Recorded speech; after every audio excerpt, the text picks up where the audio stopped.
G'day, and welcome to the second part of a series streaming on a budget.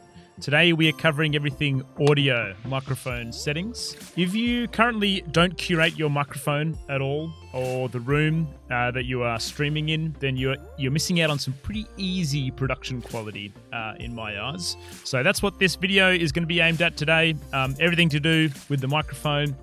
First of all, I want to talk a bit about the different types of microphones that you may come across, the advantages and disadvantages of each. It's important for you to know what microphone you're dealing with so that you can best create the environment and the settings you need to make it sound good. The second part, I'm going to be talking about how to improve your microphone quality. So how to curate your room correctly, the correct microphone placement, your desktop settings, as well as your audio settings, and most importantly, the post-processing, so filters and plugins that you can apply in your streaming software to increase the quality of your audio sound. I'm then going to be jumping into some test builds, so I'm going to be talking about cheap microphones. So I'm actually going to apply it to this little microphone on my headset. I'm going to show you what it sounds like without filters, and then show you what it sounds like with filters.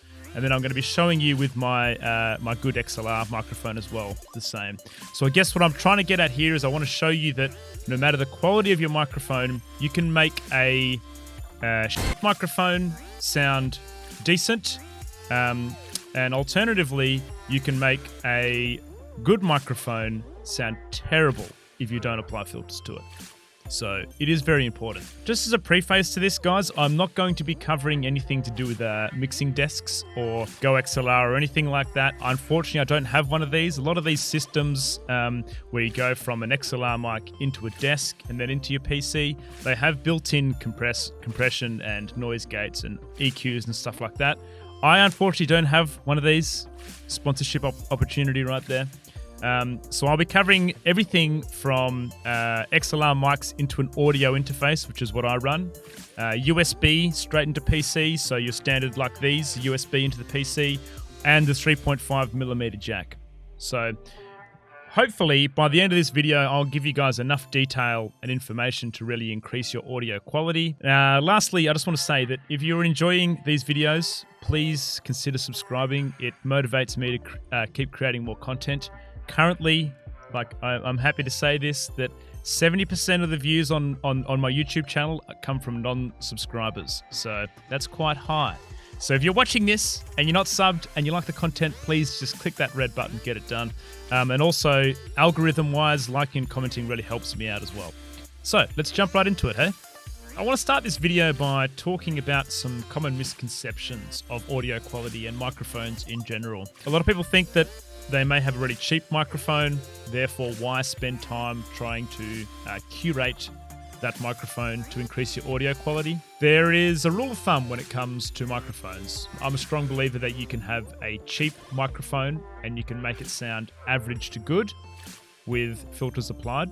You can have an expensive microphone out of the box and it will sound average out of the box, but applying filters and post-processing it, you can get it sounding excellent.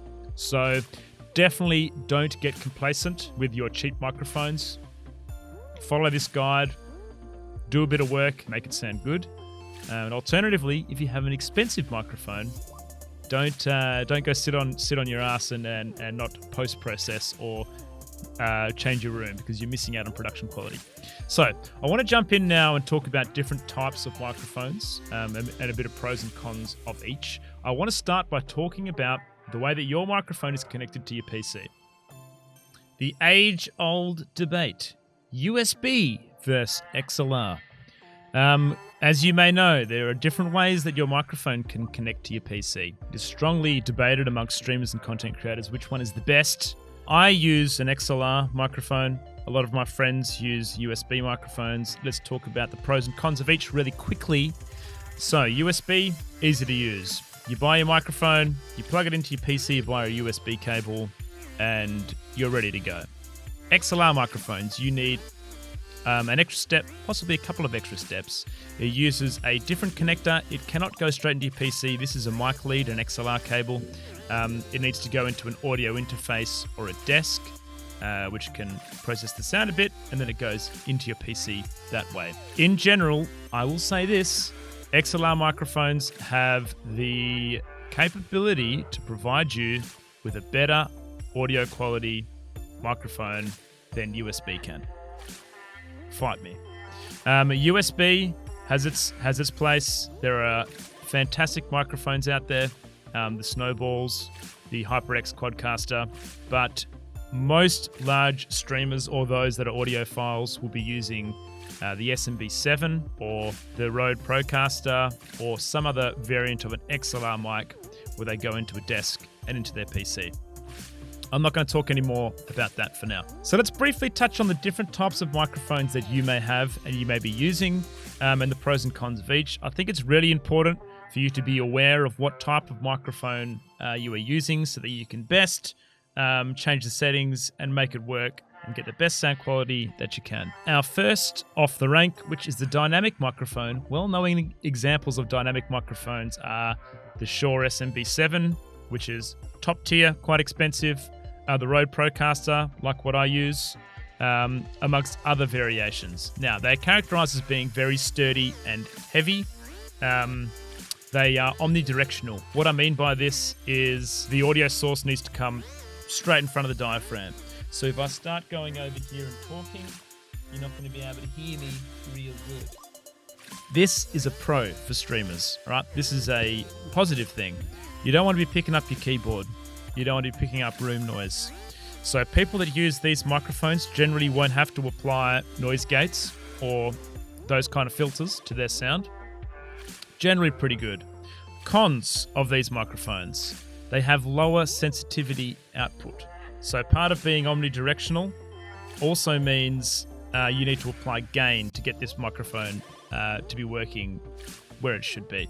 Often this requires another piece of equipment like a cloud lifter or a good desk for you to be able to get a really good source out of this. That's all I want to say. Let's talk about large diaphragm condenser microphones. All right, these are ones like your HyperX Quadcaster. They have a large diaphragm in the middle. You can see some other examples here. They are designed to pick up 360 degrees of audio. So they are not omnidirectional. They can pick up audio anywhere in a cone. All right? Straight away, you know what I'm going to get at here. It means you're going to pick up the whole room noise, your keyboard, your Stream Deck, your mouse, your controller, everything else. So if you're using one of these, you're probably going to have to apply a noise gate, noise suppression. As a little hint that I'm going to give you right now, you can apply tape to the backside of a condenser microphone, the one that is facing away from you, the other side of the diaphragm, to reduce noise coming in that way. It's a good little hint. Advantages of these, though: they are great for higher frequencies and great for vocals. They are not gain hungry, so you won't need to get a cloud lifter or anything else. They are easy to get working off low gain. Cons, like I say, they pick up the whole room. They also require your USB interface / desk to provide phantom 48 volt power. So when you are buying an audio interface, just make sure that it can provide power if you are using a condenser microphone. If you're using USB, plug and play it. You're good to go. There's a bunch out there like the HyperX Quadcaster, the Elgato Wave 3, the Snowball, that are all good large diaphragm condensers. So there's a couple more other microphones that I'm not going to talk about. I'm not going to talk about small diaphragm condensers or ribbon mics, as they're a little bit different. But let's do talk about headset microphones. They have their place too. You can actually get very good quality headset microphones that have an XLR built in. Audio Technica is a perfect example. You can see them top left. But in general, your headsets that you buy, things like the Steel Series or whatever else that you end up buying, are affordable and available, but they don't have the audio quality of a dedicated mic source. So that's it for mics. Let's jump in to making your audio sounding loads better. Let's go. Okay, let's jump into the meat of the video. Everything you've been waiting for: hints and tips to improve your microphone and audio quality. Hint number 1, and the easiest to mess up: the balance between your desktop audio and your microphone.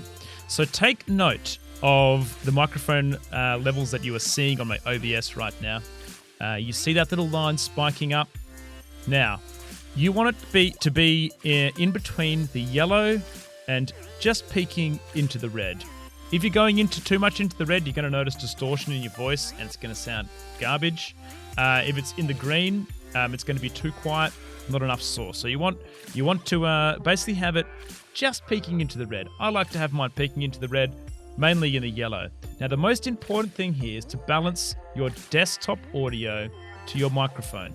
So as a rule of thumb, when I'm streaming, I like to have any desktop audio that's coming through just on the green, in between the green and the yellow. That way I know that when I'm watching my stream, that if I'm between, my mic settings between the yellow and the red, and the desktop audio is between the green and the yellow, then I know that I'm going to be louder than my audio source. So let me play a clip for you and watch what my desktop audio is doing. Subscribe. Have a look. Grizzly's YouTube channel. That's where I have it. So it's between the green. If I'm talking over top of that, you're still going to be able to hear me YouTube over that channel. audio source. So biggest tip, guys, make sure that your mic is louder than your desktop audio. All right, one additional little tidbit for you. This slider down here, where you change your volume, will not increase the desktop audio coming through to stream. Let me show you. I turn it off. I play a video. To I can't hear that in my YouTube ears. Channel. You guys can hear it through stream. So the follow-up question to that is, how do I decrease or increase what's coming through to stream? You use the slider on OBS, okay? The desktop audio is only going to change what's coming through your ears, not the stream. So keep an eye on that. If someone says, Grizz, your sound's too loud, your desktop sounds too quiet, adjust it in OBS, not on the desktop slider. Desktop settings to increase audio quality. Point number 2. First thing you want to do is right-click down here, open Sound Settings, Sound Control Panel, and this will pop up. Head into your recording, head down to the microphone that you are using, right-click Properties, and head across to Advanced. There's a drop-down menu. Set it to 1 channel 16-bit 44-100 Hz. This is setting your microphone to a channel mono, and it's setting it to CD quality. Anything above this, you won't notice. You don't want stereo on this either. So make sure it's set to that. Go OK. And then have a look. Exclusive mode. Turn these off. All right. Allow applications to take exclusive control of this device. Have you ever had your Discord open and all of a sudden your levels on your mic are up to 100 or down to 30 when you had it set at 80? That is because you didn't have this ticked off. What this will do, sometimes some certain programs, Discord, Skype, will pick up a low source, what they think is a low source, and they'll boost it through the wazoo up to 100, or they'll think you're too loud and they'll turn it down. Next minute you come into OBS, start your stream, and you're either really loud or really quiet. So turn this one off. Let's talk a little bit about microphone placement.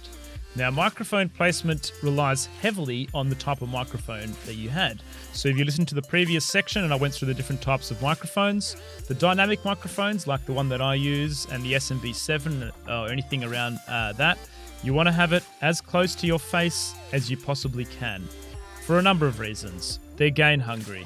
They don't work well from a distance. They don't pick up 360 degrees around the room. They're just picking up the source that is pointed directly in front of it. So you want to have it nice and close to you. That way you can have it at lower volume if you like, and then you'll be picking up less of your keyboard. So I actually like to run my mic reasonably low gain, and that means that I don't get the clacking on my keyboard or my controller or anything else. Now, if you're running a larger diaphragm mic or a Blue Yeti or a HyperX Quadcaster, you can have those up to 12 inches away from you, okay? Because they are designed to pick up everything in the room and around you 360 degrees. You don't have to have it up close to your mouth. I will say, though, that you can still have those close to you and at a lower volume. That way that you will pick up less of the room. Now, where do you have it in terms of positioning? So I like to have mine down, below, around my chin height. You do see me moving it around, and you see a lot of streamers doing that. Sorry for the noise. My arm is terrible on this thing. But essentially, close enough, pointing towards your face, below your chin. Unless you've got a compressor microphone, you may see some people having it elevated up above them, pointing down at them. That is also okay. But one recommendation from me, the closer you have it to your mouth, to your voice, the less volume and input you'll have on the mic, the less you're going to pick up of your room and your keyboard or anything else. Prepping your streaming environment. This is very important. A lot of streamers overlook this. What I'm talking about is where you're streaming, what is the room like? Do you have hard walls in front of you? Do you have hard walls beside you? What happens naturally in an area that you haven't curated the soundproofing? You'll hear like an echoey signal, or it'll sound like you're standing in a hall, all those kind of things. So what do you do to help mitigate echo in a room? There's a couple of pretty simple options that you can go down to do this. One of them is to go and invest in some acoustic foam. They are quite cheap per piece. There you go. You can get 24 pack from Wish. My God, for $50. There's some from eBay there that are quite cheap as well. I've got a bunch that sit in front of me. Now, let me just say something, guys. This isn't going to reduce the sound coming out of your streaming area. It is just going to stop reverberation and echoing within your room. It's going to stop your voice traveling, which is what you want, right? You don't want to be talking and hearing an echoey voice. These will help curate the room that you're in to give you the best possible sound quality. Go invest in some studio panels. All right. Probably the most important part of this video, guys, is setting up your filters and plugins to increase your audio quality. I'm going to be talking about the ones that are inbuilt into OBS, and then I'm going to be talking about the Reaper plugins or plugins that you can get externally to bring those into OBS as well. So how do we get there? We click on the cog on our mic source. We head to filters. I already have some applied, but if you want to apply one, you click the plus button and you pick the one you want. So let's talk about noise gates first. Now, you might notice that I don't have a noise gate enabled for this mic. That is because I'm using a cardioid omnidirectional microphone, okay? So I don't pick up a lot of background noise on my keyboard and other bits and pieces. But what a noise gate is designed to do is you set a threshold, and when your volume goes below that threshold, the mic will actually turn off. And then you set an open threshold, and when your mic goes above that threshold, your mic will turn on. So it's basically during the moments where you're not talking, there is no mic signal. So it cuts out things like keyboard clicks, the cricket in the corner of your room, whatever else it might be.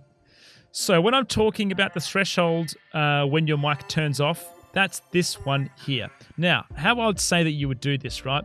You observe your mic output and you move the close threshold when it should shut off. Don't talk and shift this around until there is no mic signal coming through, okay? With the open threshold, move your head around, okay?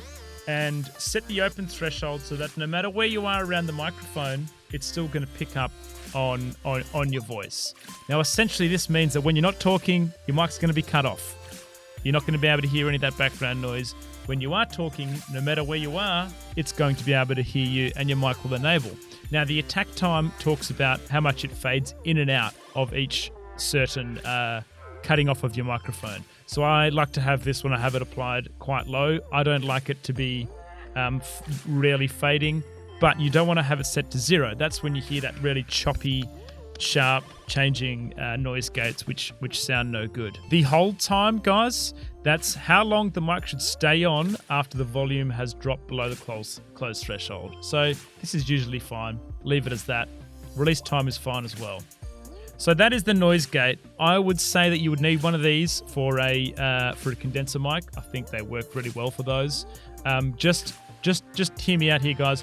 Don't set it too harsh because it will make it'll make your mic sound really choppy and changey. If you can get away with not using a noise gate, I would try to apply your noise suppression first, and I'll go into that next. Let's talk a little bit about noise suppression. So, what is noise suppression? Essentially, what noise suppression will do is it will remove certain frequencies of your microphone to remove background noise in your room. So, perfect example of background noise, this thing right here is a fan, and I have this running all the time when I stream. It's a little aircon unit, actually, but it provides a very low buzzing noise like a fan does. So what I apply to my stream is a minor noise suppression. Now let me show you what happens to our mic input when I turn this off. See that? Just a minor little bit of fan bleed in my microphone. So I turn that on and it goes away. So what does this suppression level mean? Essentially, it removes background noise by removing certain frequencies from your microphone. Now, the way that this works is the lower the dB value equals the more suppression. So negative 20 dB on noise suppression is considered as a minor change in noise suppression. The further you move down here, the more it is going to suppress your microphone settings. So the way that I'll tell you to do this, guys, is turn it off, see whether you have any background noise in your room, and then just slowly apply it from this end. So watch my mic signal as I do this.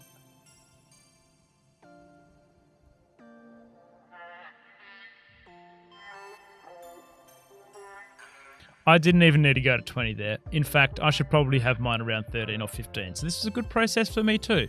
I was probably suppressing too much. Now, the risks of suppressing your microphone too much. Have you heard of RTX voice? You may have. You may have it on your stream right now.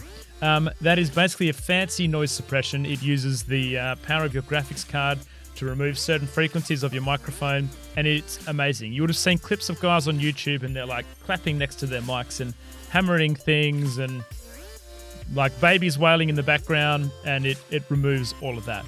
Now, there's risks of doing this because what it's essentially doing is removing those frequencies from your mic altogether.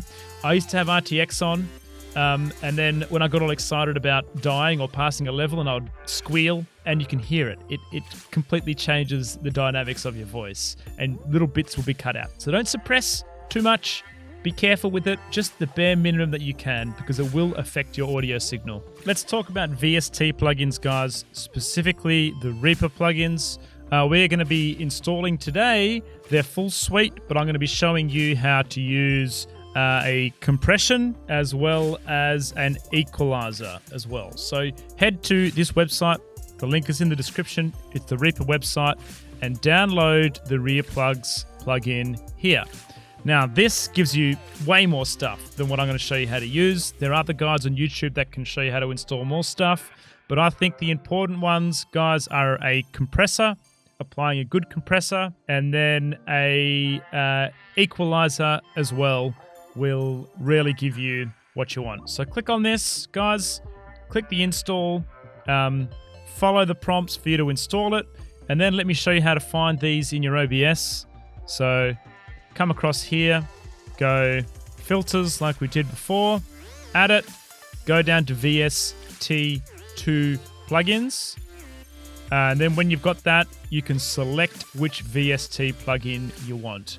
So the first one that I'm going to be doing, guys, is we are going to be talking about the EQ. So select the rear comp, it is the EQ standalone, select that, okay? And go plugin interface, and you'll see this. Yes, it's daunting. All right, let's talk a little bit about this. The VST plugin EQ, open plugin interface, guys, and this is what you are going to see. Yes, it's daunting at first. What does this mean? This bottom line here is the frequency of your vocal input. So everyone is going to be different, okay? What you're going to be seeing on my screen right now is going to be different to what you're going to be seeing, but our goal is the same. Down here, between 50 and 100 refers to the bass. So if I go, ooh, you'll see a nice big line there. That's for the bass. If I go, you'll see more up between the 5 and 10K period. So basically, you can manipulate your input that's coming through to boost certain frequencies of your voice to make it sound better. So what do we want to do here? I'm going to go to my plugin that I've already done. I've already EQ'd my voice, and that's this one here. So there's a couple of things that you can do. Now, this might be slightly different to you, but what I like to do in my voice is cut out some of the really low lows, and that removes some of the muddiness in my voice. And then I like to boost the bass on my voice, make me sound a bit more manly. So the 1 here, the 2, a bit of the bass between the 50 and the 200. I then like to remove some of the mids in my EQ. You can see that I don't have a lot of mids in my voice anyway, but removing this makes me a little bit more clear. And then I boost around the 3, which is boosting some of the higher frequencies, so like my s and those kind of things. It makes it so my enunciation seems a little bit better. You can hear what I'm saying, and then I'm removing some of the really higher frequencies. So how do you do this? All right, first of all, you guys are going to need to add a new band. So right click, add band. So you've got 5, and have a look. All right, click on the 1, and you want to go on the down box and put a high pass filter on. Now, don't be removing any of the band, which is your main voice band around this bass bit. For me, it's between 50 and 200. Don't be digging into that when you pull this down, okay? Just remove those muddy bits down the bottom here. Grab point number 2, drag it down to where the peak of your bass is, and shift it up. Have a listen, see how much difference it makes to your voice. Some of the mids, remove the band down just a touch for me, boosting number 3, which is the tss and the pronunciation of words and enunciation. That'll make you sound a bit more clear. And then, similar to what you've done to the bass, apply a low pass filter here to remove some of those as well. So that is your EQ. It does play a bit of messing around, but have a listen to when I have this turned on. All right, it is on. EQ is now off. You will be able to notice a slight difference in my voice. I've now put it back on. So this can manipulate your voice to bring out the best qualities of it. Essentially, as in a nutshell, what I like to do, just bringing it all back in, removing the muddiness from my voice, increasing the bass, increasing the clarity in my enunciated words, my S's, and then removing some of that really high-pitched stuff that may come through. That's what I'm trying to achieve, and that's what this EQ does for me. The Reefer plugin for compression. What is compression first up? All right, so you would have seen what an audio output looks like. You would have seen it's the squiggly lines that are all different heights and that kind of thing. What a compressor does is it basically compresses your audio output into a more compressed state, so that when I'm speaking quietly, it'll be bringing those up in the mix, and when I'm speaking really loudly or I scream, it'll be actually compressing that volume down into a more compressed signal. So this is great for streaming. If you're a reactionary streamer and when you die you're screaming or you're getting really excited, then you're not ripping people's ears off, essentially. It'll decrease the volume of your highs and increase the volume of your lows. Fantastic. It also just makes your voice sound a lot more fuller in some respects because it's bringing up those low pieces. So how does it work? Well, let's open up the interface. Filters, comp, open interface. There you go. We got it open. And this is what it's going to look like when you guys first come in. There is going to be 2 outputs of your voice. On the left-hand side is the threshold, and the right-hand side is the output. Now, as you change this threshold in the negatives, it is going to change your output, okay? So if I get really excited here, hey, okay, so the ratio is set to 1, which means there's no compression kicking in there. Now, a great starting point for vocals, guys, start your threshold at -20 and put the ratio at 3:1. So what do these mean? Threshold and output. When the compressor kicks in, the output will be lower. And this is what you're setting here. So a -20 decibel threshold at a ratio of 3:1 means that when my voice goes above the threshold, it's going to reduce the output by 3:1. Now, you're now looking at a compressed voice. So see how there's a bit of red coming through here? That is the parts of my voice that are now being compressed. All right? You don't want your whole vocal to be compressed all the time. In fact, this is probably a bit too much of a harsh compression. So I might drop this down just a little bit, probably more towards 16. And then when I get really excited and go, hey, that's going to be compressing that whole bit there. So Whenever the vocals exceed the threshold, the compressor kicks in, and it will show how much of the audio is being reduced by over here. So you should only see red in here intermittently. It shouldn't always be red. That's showing that you have too much of a compression. So try to fiddle with this threshold to find where your compression is best. I might just bring mine up a little bit around here. But I would stick 3:1 is generally pretty good. That's going to reduce enough above that to not rip people's ears off. And then the rest of this is generally all okay. I wouldn't be changing any of this stuff. It's all alright. You can click this auto makeup, which will basically give you a bit of... it'll bring certain things up and down in the mix to give your compression a bit more accurate, but I'll leave that off for now. So that is it. So that brings us to the end of setting up our filters and plugins. You can experiment with some other VST plugins if you like. Let me know if you found anything else that is amazing, that worked really well.